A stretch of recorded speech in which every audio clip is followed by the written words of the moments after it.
Hello Virgo, Sun, Moon, Rising, and Venus signs. Kamusta kayo? Sana po nasa mabuti kayong kalagayan.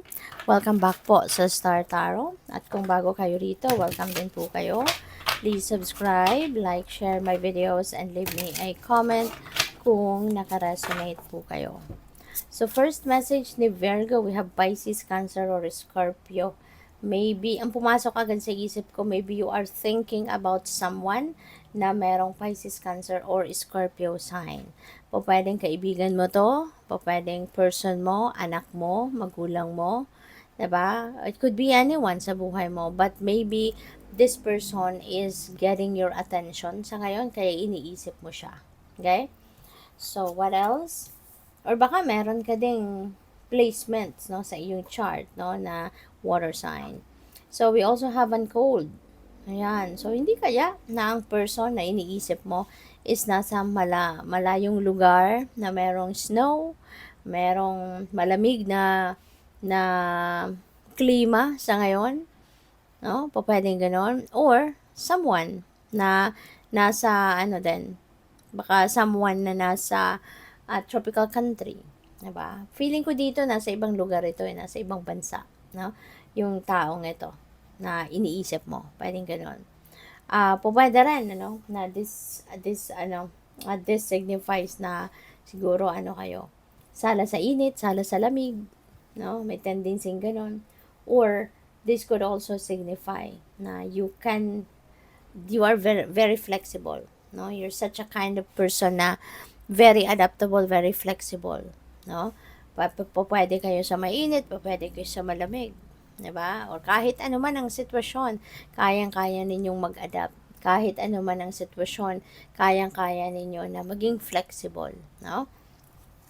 So, we have reconciliation. Wow, new love, reconciliation. Pwede nagkaroon kayo rito ng hindi magandang sitwasyon, nagkaaway ng person mo, diba? Maaaring nagkaroon kayo ng hindi pagkakaintindihan ng person mo. Pwedeng for quite some time, baka nagkahiwalay kayo, nagtampuhan, no? You just took some break from each other, pwedeng ganon. And now, maaaring magre-reconcile, magkakaayos kayo, and you're going to give your relationship another chance. You're going to give yourselves another chance, 'di ba? So, 'yun, maaring bagong yugto, 'di ba, ng relasyon ninyo dito ngayon ang mangyayari. So, good luck sa iyo kasi finally magkakabati na kayo, magkakaayos na, mapapatch up na kung ano man ang hindi ninyo napagkaintindihan. So, maraming salamat for subscribing. And if you haven't subscribed yet, subscribe na po kayo. And also, maraming salamat din for not skipping the ads kasi malaking bagay po yan sa akin. And also, kung gusto po ninyo na mag-join sa membership, just click the join button po sa baba ng video.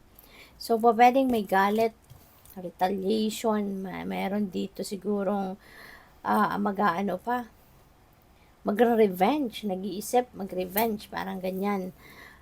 Or pwede rin, no, na may jealousy. So, pwedeng itong naging dahilan ng pag-aaway at hindi pagkakaintindihan ninyo ng inyong person. Maaaring nagkaroon dito ng jealousy. Pwedeng ikaw, or pwedeng yung person mo ang nagselos sa'yo, yung ganyan, pwedeng ganyan ang ganap. Nagkaaway, nagkasagutan, but this is past already, Feeling ko, ito yung naging dahilan. Ito nangyari sa inyo ng nakaraang buwan, nakaraang linggo, nakaraang mga araw. Pero ito na kayo ngayon. You're going to reconcile. Magkakaayos na din kayo. Magkakabalikan na. Diba? Muli, magsisimula kayo ng bagong yugto ng iyong relationship na mas masaya, mas matibay, mas nagkakaintindihan.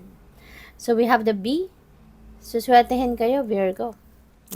Merong good luck energy dito. At kung ano man yung pinagsisipagan ninyo, pinagtsatsagaan ninyong gawin, it feels like to me na mapagtatagumpayan mo na yan. Because meron tayong sweet victory dito, so feeling ko napakasarap ng pakiramdam, no, na mararamdaman ninyo rito sa pagtatagumpay na to. Kasi maybe talagang dugot pawis, no? Binuhos ninyo dito sa kung ano mang endeavor na to. At ngayon, Maaaring marami kayong ding sinakripisyo, marami kayong tiniis, no? Para makarating kayo sa tagumpay na to. Kaya this is going to be a very sweet victory para sa'yo. So, talagang siswertehin kayo sa ngayon. Okay? So, pwede rin na merong perang involved dito. No? Maybe you will be financially rewarded, no? Sa pagkakataong ito. So, we also have the stag, pride, and leadership. Ayan. So, pwede, no? Na yung pinaghirapan mo dito is yung makarating ka dito sa promotion na ito. Pwedeng for some of you lang, no? For some of you, maaaring yung pinagsikapan mo talaga na bagay na to na mapagtatagumpayan mo is yung promotion. Baka ikaw ay magiging leader na, magiging CEO na, magiging manager, ikaw na yung magiging big boss, ikaw na yung magiging consultant, ikaw na yung magiging supervisor. Maaring ito yung pinakahahangad mo na makamit, no? But for some of you, pwede rin na kung ano to, depende sa inyong sitwasyon. But very specific, no? Para sa a few of you Virgo, no? Na this is about leadership, okay? But yung victory na to, yung swerte na yan, could be anything. Okay? It could be anything. Maaaring magkaroon din kayo dito ng mga financial blessings, diba? Mayroong mga financial reward, material reward na dadating sa inyo. So, what else? We have memories, cherished memories of loved ones. Pwede rin kasi nga, no? Na siguro, nag-ano kayo, nagmumuni-muni, nagninilay-nilay siguro ang iba sa inyo, or merong mga pagninilay-nilay na gagawin kayo, and you will be reminded, no, of your loved ones. Maaaring nag-pass on na to sa other side ng mga mahal ninyo sa buhay na iyong maaalala or iyong aalalahanin yung naging samahan ninyo, no, yung magandang samahan ninyo in the past. So we have illusion, embrace the truth. Okay? Embrace the truth. Maaari na sa ngayon, meron ka madidiscover. Maybe you are going to discover something. At magpapasalamat ka rin. Pagpapasalamat mo na din ito, nabuti na lang, 'di ba? Na-discover mo na ngayon. 'Di ba? Kasi pwedeng all this time, you know, ang pinaniniwalaan mo, yung pala hindi naman totoo. At ngayon, madidiscover mo kung ano yung totoo. So which is good. 'Di ba? Isa naman, mas lalo pang nagtagal, lumipas pang maraming panahon na naniniwala ka sa isang mali, 'di ba? So, what else? We have intuition. Lagi kayo magtiwala, no, sa inyong intuition. Lagi mong papakinggan ang inyong intuition kasi hindi ka dyan magkakamali. Your intuition will always lead you towards the right path.